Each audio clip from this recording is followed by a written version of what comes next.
धर्मेंद्र सिंह जी के आईडी से एक कमेंट आया है कि एक बेटा विवाह गाना सुनाइए। चलिए मैं आप सबके लिए एक बहुत ही प्यारा बेटा विवाह गाना सुना रही हूँ। अगर अच्छा लगे तो लाइक शेयर कमेंट जरूर कीजिए। लो साजिले आपना पापा राजन बेटा के बारात है यारे धरती आकाश बादल थर थर कांपे जब बरियातिया बगीचा बीचे गइले हो रे बगिया के सुगना सब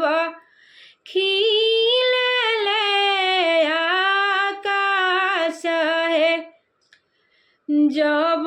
बरियातिया तलैया भिरी गइले हो रे ताल के मछलिया सब खिलली पाताल है जब बरियातिया दुआरे भिरी गइले हो अरे पापा हो बेटी के पापा हानिले के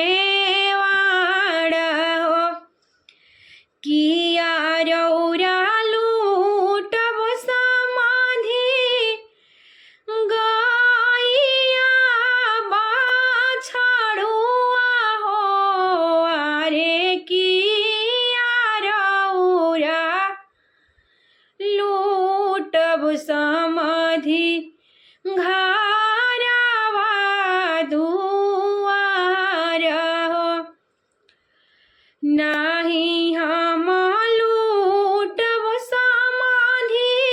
गैया बाछड़ुआ है अरे नाही हम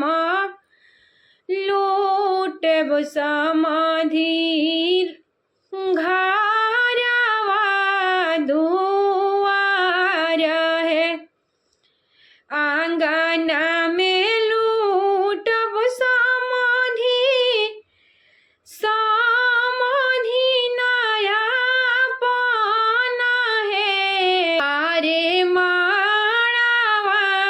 में लूटब समाधि लक्ष्मिया पान है अरे माड़वा में लूटब समाधि